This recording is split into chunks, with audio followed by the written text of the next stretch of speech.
وأراقب الرحمن جل جلاله وتقدست أسماؤه وتعالى وأكون للوطن الحبيب مشيدا أنما.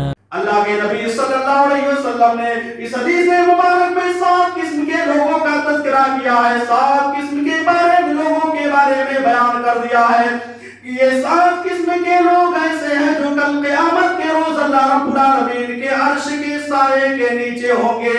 انہی میں سے اللہ کے نبی نے بیان کیا وَشَابٌ نَشَأَ فِي عِبَادَةِ اللَّهِ، وہ نوجوان جس نے اپنی جوانی کی زندگی کو اللہ رب العالمین کی عبادت و بندگی میں بتائی، وہ نوجوان جو اللہ رب العالمین کی جوانی کی زندگی میں عبادت و بندگی کیا کرتا تھا، وہ نوجوان رات کی نیند کو ترک کر کے فجر کی جماعت میں پہنچنے کی کوشش کیا کرتا تھا، وہ نوجوان جو رات میں اٹھ کر کے تہجد کی نماز پڑھا کرتا تھا، وہ نوجوان جس وقت لوگ گمراہی میں چل رہے تھے وہ اللہ رب العالمین کو یاد کر رہا تھا۔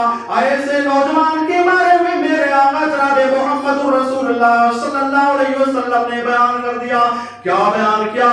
آپ نے کہا کہ اللہ رب العالمین ایسے نوجوان کو اپنے عرش کے سائے کے نیچے جگا دے گا جس دن اللہ رب العالمین کے عرش کے سائے کے علاوہ کوئی اور سایہ موجود نہ ہوگا۔ الوطن الحبیب مشیدا انما. معزز سامعین اکرام، میرے بھائیوں اور دوستوں، خواتین حضرات،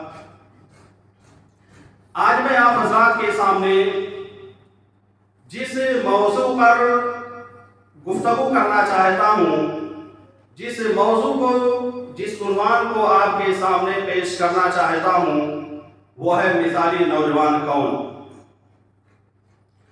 سامعین کرام، اللہ رب العالمین نے زندگی کے 3 ادوار بنائے ہیں۔ انسان کی زندگی کی 3 ادوار اللہ رب العالمین نے بنا دیے ہیں۔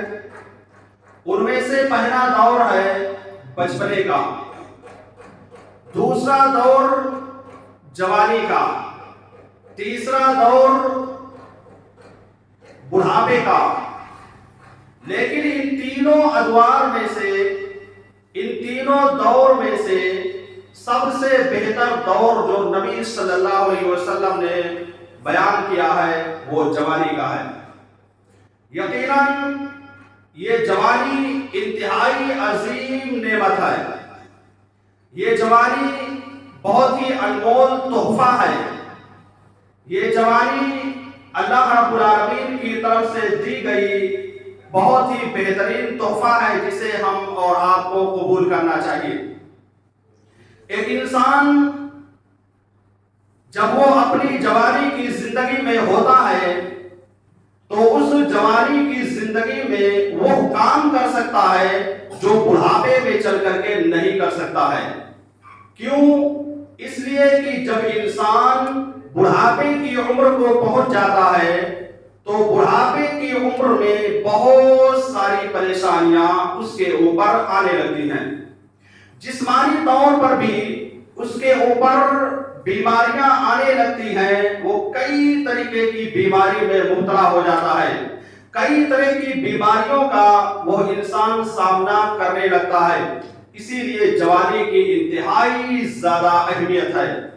اور اسی جوانی کو لے کر کے آپ دیکھیے کہ نبی صلی اللہ علیہ وسلم کو جب اللہ رب العالمین نے نبوت کی دولت سے سرفراز کیا، جب اللہ رب العالمین نے نبی صلی اللہ علیہ وسلم کو اپنا نبی اور اپنا آخری رسول بنایا تو اس وقت آپ کی عمر 40 سال کی تھی۔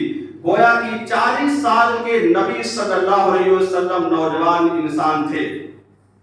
اسی طرح سے صحابہ کرام میں سے سیدنا ابو بکر صدیق رضی اللہ تعالی عنہ نے، جنہوں نے سب سے پہلے اسلام قبول کیا، نبی صلی اللہ علیہ وسلم کی باتوں کو فوراً تسلیم کر لیا، ان کی عمر اس وقت 37 سال تھی، یعنی 37۔ گویا کہ نبی صلی اللہ علیہ وسلم سے 3 سال کی عمر میں چھوٹے تھے۔ اسی طرح سے جب عمر فاروق رضی اللہ تعالیٰ عنہ اسلام کے اندر داخل ہوتے ہیں تو اس وقت ان کی عمر 27 سال تھی۔ گویا کہ نبی صلی اللہ علیہ وسلم سے عمر میں 13 سال کے چھوٹے تھے اور ابو بکر صدیق رضی اللہ تعالیٰ عنہ سے عمر میں 10 سال کے چھوٹے تھے۔ اسی طرح سے بچوں میں دیکھا جائے تو علی رضی اللہ تعالیٰ عنہ نے جب اسلام قبول کیا تو اس وقت ان کی عمر 13 یا 14 سال کی تھی۔ یہ لوگ یعنی ان نوجوانوں نے دین اسلام میں بہت ہی بہترین کارنامہ انجام دیا۔ دین اسلام کو جو تقویت ملی، دین اسلام کو جو ترقی ملی، وہ ان نوجوانوں کی وجہ سے ملی۔ اسی طرح سے حضرت عمار رضی اللہ تعالیٰ عنہ، اسی طرح سے عبداللہ ابن عمر رضی اللہ تعالیٰ عنہ، اور اسی طرح سے عبداللہ بن عباس رضی اللہ تعالیٰ عنہما، یہ مثالی نوجوان تھے جن کی وجہ سے دین اسلام کو کافی فائدہ پہنچا، دین اسلام ان کی وجہ سے ترقی پر پہنچا۔ قبل اس کے کہ میں آپ حضرات کے سامنے ایک ایک نوجوان کا تذکرہ کروں، ایک ایک مثالی نوجوان کی مثال میں آپ کے سامنے پیش کروں، اس سے پہلے میں آپ کے سامنے نبی صلی اللہ علیہ وسلم کی وہ معروف و مشہور حدیث جس کو بارہا ہم لوگوں نے سماعت کیا ہوگا اور ابھی میں نے باقاعدہ پیش بھی کیا ہے۔ نبی صلی اللہ علیہ وسلم نے بیان کیا، لا تزول قدم ابن آدم یوم القیامت من عند ربه حتى يسأل عن 5، عن عمره فيما أفناه وعن شبابه فيما أبلاه۔ نبی صلی اللہ علیہ وسلم نے اس حدیث میں بیان کر دیا، صاف طور سے میرے آقا جناب محمد رسول اللہ صلی اللہ علیہ وسلم نے اعلان کر دیا کہ اے ابن آدم تم غور سے سن لو، ابن آدم کے قدم اللہ رب العالمین کے پاس سے اس وقت تک ہل نہیں سکیں گے، اس وقت تک ابن آدم کے قدم اللہ رب العالمین کے پاس سے حرکت نہیں کر سکیں گے جب تک ابن آدم اللہ رب العالمین کے سامنے 5 سوالوں کے جواب نہیں دے دیں گے۔ انہی 5 سوالوں میں سے ایک سوال اللہ رب العالمین جوانی کے بارے میں کرے گا۔ اللہ رب العالمین پوچھے گا کہ اے نوجوان میں نے تجھے جوانی کی زندگی عطا کر رکھی تھی، اے نوجوان میں نے تجھے جوانی کی زندگی دے رکھی تھی، جوانی میں نے تجھے صحت و تندرستی سے نواز رکھا تھا، تو نے اس جوانی کی زندگی کو کس طرح سے استعمال کیا؟ کیا تو نے اس جوانی کی زندگی میں اللہ رب العالمین کی عبادت و بندگی کی، یا یوں ہی ٹہلنے گھومنے میں اپنی جوانی کی زندگی کو برباد کر دیا؟ میرے بھائی اور دوستو، تو 5 سوالوں میں سے ایک سوال اللہ رب العالمین جوانی کے بارے میں کرے گا، پوچھے گا کہ کس طرح سے اپنی جوانی کی زندگی کو تو نے استعمال کیا۔ اس لیے میرے نوجوان بھائیوں اور دوستوں، یہ جو جوانی کی زندگی ملی ہوئی ہے اس کو ہم کو بہترین طریقے سے استعمال کرنا ہے اور مثالی نوجوان بن جانا ہے، یہ سوچ کر کے کہ ہمارے اسلاف نے کس طرح سے مثال پیش کی ہے۔ میرے بھائی اور دوستو، یہ نوجوان معاشرے کا، سماج کا بہت ہی بہترین انسان ہوتا ہے۔ یہ نوجوان معاشرے کی ریڑھ ہوتی ہے، معاشرے کی ہڈی ہوتی ہے۔ جس طرح سے جسم کے اندر ریڑھ کی ہڈی کی اہمیت ہے، ٹھیک اسی طریقے سے ایک نوجوان کی معاشرے کے اندر اہمیت اس وقت ہوتی ہے جب وہ نوجوان سیدھے راستے پر ہوتا ہے۔ لیکن اگر یہ نوجوان سیدھے راستے کو چھوڑ دے، بھٹک جائے، تو وہ معاشرہ تباہ و برباد ہو جاتا ہے، وہ معاشرہ تباہی کے دہانے پر چلا جاتا ہے۔ میرے بھائی اور دوستو، مثالی نوجوان کی مثالیں اتنی بھری پڑی ہوئی ہے، کن کن مثالوں کو آپ کے سامنے پیش کیا جائے؟ آئیے سب سے پہلے نبی کریم صلی اللہ علیہ وسلم کے مؤذن رسول ہیں جن کا نام بلال حبشی رضی اللہ تعالی عنہ ہے۔ یہ بلال حبشی رضی اللہ تعالیٰ عنہ جب دین اسلام کے اندر داخل ہوتے ہیں، دین اسلام کو قبول کرتے ہیں، تو ان کے اوپر ظلم و ستم کا پہاڑ توڑ دیا جاتا ہے۔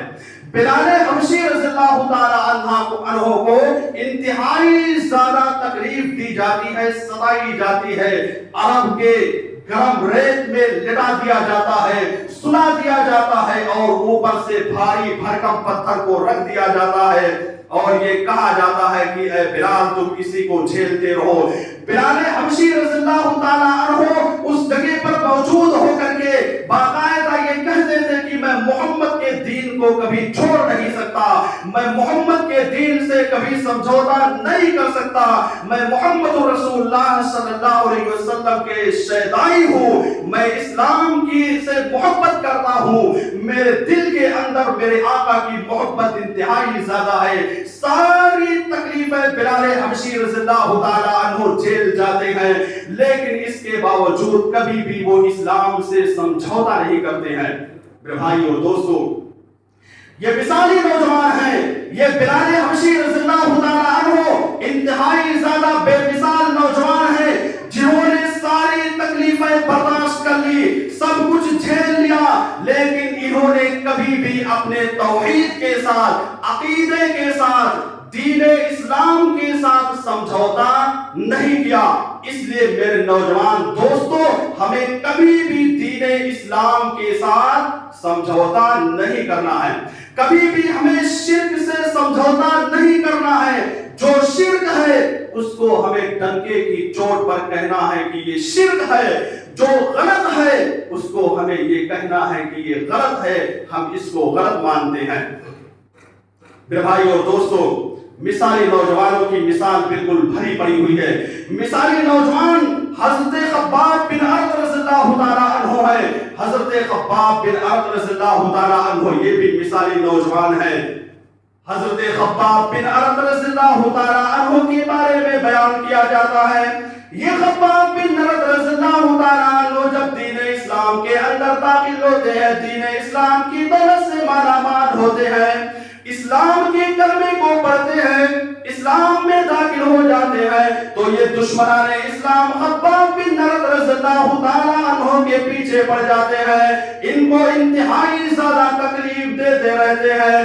بیان کیا جاتا ہے کہ خباب بن ارت رضی اللہ تعالیٰ عنہ نے جیسے ہی اسلام قبول کیا، ان لوگوں نے باقاعدہ آگ جلایا۔ آگ جلانے کے بعد خباب بن ارت رضی اللہ تعالیٰ عنہ کو اسی آگ کے اوپر لٹا دیا گیا، سلا دیا گیا، ایسے ہی جیسے آپ سیخ کھا رہے ہو، کباب کھا رہے ہو، یا آپ کے سامنے بھنا ہوا گوشت لا کر کے پیش کر دیا جائے، ٹھیک اسی طرح سے تاریخ والوں نے لکھا ہے، سیرت نگاروں نے لکھا ہے کہ خباب بن ارت رضی اللہ تعالیٰ عنہ کو جب آگ کے اوپر لٹایا گیا، جب آگ کے اوپر پیش کیا گیا، تو آپ کے جسم کے سارے گوشت جل گئے، ویسے ہی ہو گئے جس طرح سے جب انسان کو کھانا ہوتا ہے، گوشت کو آگ پر سیک کر کے بناتا ہے۔ اور یہی نہیں بلکہ سیرت نگاروں نے لکھ دیا ہے کہ خباب بن ارت رضی اللہ تعالیٰ عنہ کو اس آگ پر لٹانے کی وجہ سے جسم کے اندر جتنی بھی چربی پائی جاتی تھی، ساری کی ساری چربی پگھل کر کے نیچے گر رہی تھی، اتنا زیادہ چربی پگھل کر کے گر رہی تھی، باقاعدہ آگ بجھ گئی، لیکن پھر بھی خباب بن ارت رضی اللہ تعالیٰ عنہ نے دین اسلام سے سمجھوتا نہیں کیا۔ انہوں نے کہا کہ میں محمد رسول اللہ کے دین کو چھوڑ نہیں سکتا، میں محمد رسول اللہ سے انتہائی زیادہ محبت کرتا ہوں، میرے دل کے اندر میرے آقا جناب محمد رسول اللہ صلی اللہ علیہ وسلم کی محبت پائی جاتی ہے، کبھی بھی اس کو چھوڑ نہیں سکتا۔ اے نوجوانوں، یہ مثالی نوجوان تھے جنہوں نے دین اسلام پر عمل کرنے کی وجہ سے ساری کی ساری تکلیفیں برداشت کر لی، ساری کی ساری تکلیفوں کو جھیل لیا، لیکن کبھی بھی انہوں نے دین اسلام کے ساتھ سمجھوتا نہیں کیا، کبھی بھی یہ توحید کو چھوڑے ہی نہیں، توحید پر قائم و دائم رہے. یہ تھے حضرت خباب بن ارط رضی اللہ تعالیٰ عنہ.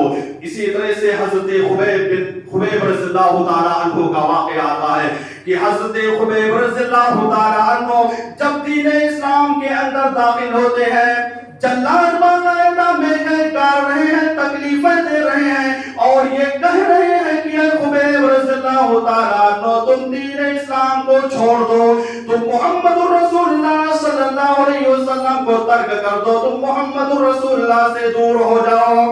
حضرت خبیب رضی اللہ تعالیٰ عنہ کو انتہائی زیادہ تکلیف دی جا رہی ہے، اتنا زیادہ تکلیف دی جا رہی ہے. جب ان ظالموں کو معلوم ہو گیا، ان ظالموں کو پتا چل گیا کہ یہ خبیب کبھی بھی محمد رسول اللہ کے دین کو نہیں چھوڑ سکتا ہے، تو ان لوگوں نے کہا کہ اے خبیب اپنی زبان سے صرف یہ کہہ دو، یہ اعلان کر دو کہ اس جگہ پر میں موجود ہوں، جس جگہ پر میں موجود ہوں آج اس جگہ پر میرا آقا جناب محمد رسول اللہ موجود ہوتا تو انتہائی زیادہ بہتر ہوتا. میرے بھائیوں دوستوں غور سے سننے کی ضرورت ہے. میرے نوجوانوں اس بات کو سن کر کے اپنے دل و دماغ کے اندر بٹھا لینا. حضرت خبیب رضی اللہ تعالیٰ عنہ جواب دیتے ہیں کہ اے ظالموں سن لو، اے اسلام کے دشمنوں سن لو، یہ بات تم کہتے ہو کہ محمد اس جگہ پر ہوتے تو بہتر ہوتا. اے دشمنوں تم کان کھول کر کے سن لو، اگر میری ایک جان نہیں ہزاروں لاکھوں جان پیش کرنا ہوتا تو میں پیش کر دیتا، لیکن کبھی بھی میں اپنی زبان سے یہ نہیں کہتا کہ محمد رسول اللہ اس جگہ پر ہوتے تو بہتر ہوتا. میرے بھائی اور دوستو، یہ خبیب رضی اللہ تعالیٰ عنہ نے ان ظالموں کے سامنے جواب دے دیا، منہ توڑ کر جواب دے دیا. پتہ یہ چلا کہ یہ مثالی نوجوان تھے جو کبھی بھی اپنے عقیدے سے ہٹنے والے نہیں تھے، کبھی بھی عقیدے سے سمجھوتا کرنے والے نہیں تھے. ان کے دل و دماغ کے اندر دین اسلام بالکل رچ بس چکا تھا، یہ چھوڑنے کے لیے تیار نہیں تھے. اس لیے ہمیں بھی ان نوجوانوں کی طرح بننے کی ضرورت ہے. میرے بھائیو اور دوستو، اسی طرح سے حضرت ابراہیم علیہ السلام کے بارے میں معلوم ہوگا. حضرت ابراہیم علیہ السلام کو اللہ رب العالمین نے اپنا نبی اور اپنا رسول بنا دیا. جب اللہ رب العالمین نے ابراہیم علیہ السلام کو اپنا نبی اور اپنا رسول بنایا تو انہوں نے دیکھا کہ ان کی قوم کے لوگ اور ان کا خود باپ غیر اللہ کی عبادت و بندگی کیا کرتا ہے، غیر اللہ کے سامنے سجدہ ریز ہوا کرتا ہے. انہوں نے اپنے باپ کے سامنے پیش کرتے ہوئے کہا اِذْ قَالَ لِأَبِيهِ يَا أَبَتِ لِمَ تَعْبُدُ مَا لَا يَسْمَعُ وَلَا يُبْصِرُ وَلَا يُغْنِي عَنْكَ شَيْئًا. جب ابراہیم علیہ السلام نے اپنے باپ سے کہا کہ اے میرے باپ تم ایسی چیز کی عبادت و بندگی کرتے ہو، ایسی چیز کی سامنے سجدہ ریز ہوتے ہو جو نہ تو تم کو فائدہ پہنچا سکتی ہے اور نہ ہی نقصان پہنچا سکتا ہے. اے میرے ابو جان آپ ایسی چیز کی عبادت و بندگی مت کیجیے جو نہ تو اپنی آنکھ سے دیکھ سکتے ہیں اور نہ ہی سن سکتے ہیں. آپ ان کی عبادت و بندگی کیوں کیا کرتے ہیں؟ بیٹے نے اپنے باپ کے سامنے جب یہ سوال رکھا تو باپ نے پلٹ کر کے جو جواب دیا، اللہ رب العالمین نے اس کے باپ کے جواب کو باقاعدہ قرآن مجید کے اندر ذکر کر دیا ہے. کیا جواب دیا ابراہیم علیہ السلام کے باپ نے؟ اس کو غور سے سننے کی ضرورت ہے. کہا قَالَ أَرَاغِبٌ أَنْتَ عَنْ آلِهَتِي يَا إِبْرَاهِيمُ لَئِن لَّمْ تَنْتَهِ لَأَرْجُمَنَّكَ وَاهْجُرْنِي مَلِيًّا. ابراہیم علیہ السلام کے باپ نے یہ جواب دے دیا کہ اے ابراہیم اگر تم مصر سے باز نہیں آؤ گے، اگر تم میرے معبودوں کو برا بھلا کہنے سے انکار نہیں کرو گے، اے ابراہیم اگر تم میرے معبودوں کے سامنے سجدہ نہیں کرو گے تو سن لو تم کو اس گھر سے نکال کر کے بھگا دیا جائے گا، اور صرف بھگایا ہی نہیں جائے گا بلکہ تمہارے ہاتھ پاؤں کو توڑ دیا جائے گا. یہ ابراہیم علیہ السلام کے باپ نے ابراہیم علیہ السلام سے کہا. کیا کہا کہ تمہارے ہاتھ پاؤں کو توڑ دیا جائے گا، تم کو گھر سے نکال کر کے بھگا دیا جائے گا. آخرکار ایسے ہی ہوا. ابراہیم علیہ السلام کے والد نے باقاعدہ گھر سے نکال کر کے بھگا دیا، اور ان ظالموں نے اسی پر بس نہیں کیا کہ چلو گھر سے نکال کر کے بھگا دیتے ہیں۔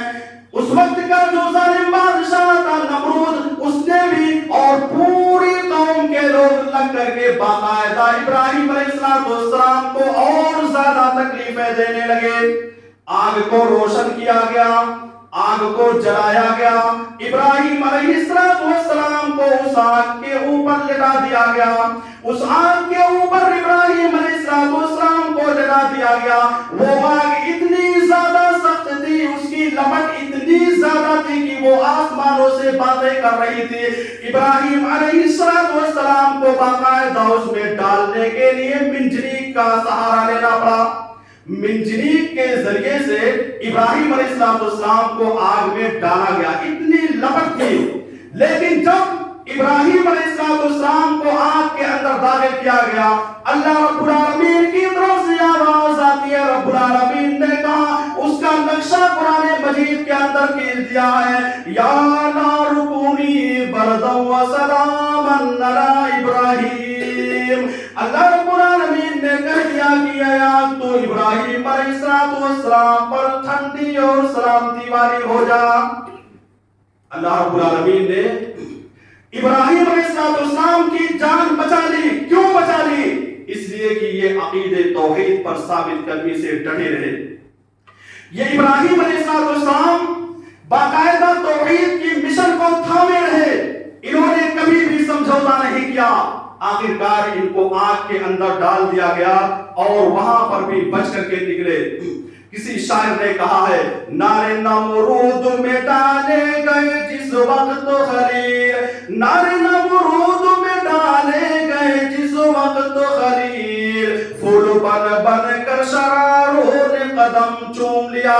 وہ انگارے جو انسان کو جلا کر کے راکھ کر سکتے تھے، وہ آگ کے انگارے جو انسان کے جسم کو بالکل مٹی کر سکتے تھے، ان انگاروں نے باقاعدہ پھول بن کر کے حضرت ابراہیم کا استقبال کر لیا۔ حضرت ابراہیم علیہ السلام کی جان کو اللہ رب العالمین نے بچا لیا۔ اس لیے میرے نوجوان دوستو، ہمیشہ عقید توحید پر ثابت قدم رہنا ہے۔ عقید توحید سے کسی سے سمجھوتا نہیں کرنا ہے، ہمیشہ جم کر کے اسی کو پکڑے رہنا ہے۔ اللہ رب العالمین کی مدد آئے گی اور آپ کو دنیا کا کوئی انسان جو ہے برباد نہیں کر سکتا ہے، کوئی انسان آپ کو تکلیف میں ڈال ہی نہیں سکتا ہے۔ بس شرط یہ ہے کہ عقیدہ مضبوط ہونا چاہیے، شرک و بدعت کا نام و نشان نہیں ہونا چاہیے۔ اسی طرح سے حضرت عمار بن یاسر رضی اللہ تعالی عنہ ہے۔ یہ عمار بن یاسر رضی اللہ تعالی عنہ جب دین اسلام کے اندر داخل ہوتے ہیں تو ان کو بھی بہت تکلیف دی جاتی ہے۔ حضرت عمار بن یاسر رضی اللہ تعالی عنہ کی والدہ محترمہ سمیہ رضی اللہ تعالی عنہ کو بھی انتہائی تکلیف دی گئی۔ ان ظالموں نے باقاعدہ سمیہ رضی اللہ تعالی عنہ کو ان کے بیٹے عمار کے سامنے ننگا کر دیا، برہنہ کر دیا۔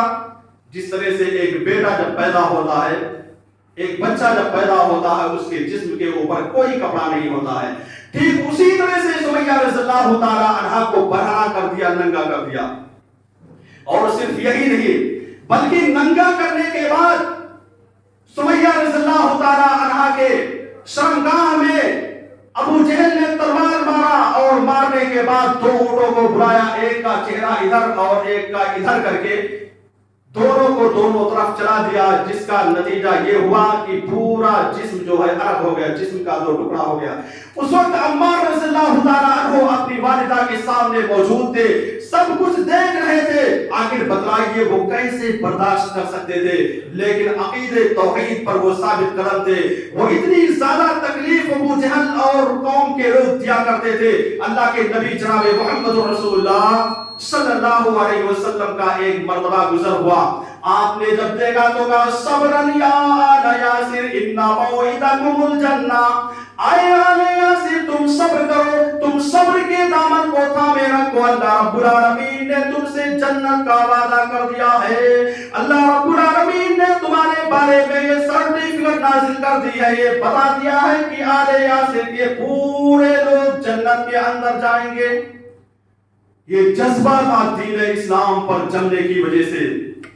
جب ایک انسان دین اسلام کو مضبوطی کے ساتھ تھامے رکھتا ہے، جب ایک انسان اپنے دین کے ساتھ سمجھوتا نہیں کرتا ہے، ایک نوجوان مضبوطی کے ساتھ دین کو پکڑے رکھتا ہے، تو اس کا نتیجہ یہ ہوتا ہے کہ اللہ رب العالمین کی طرف سے مدد آتی ہے، اور اللہ رب العالمین اس کی مصیبت کو بھی دور کر سکتا ہے، اس کی پریشانی کو بھی ہٹا سکتا ہے۔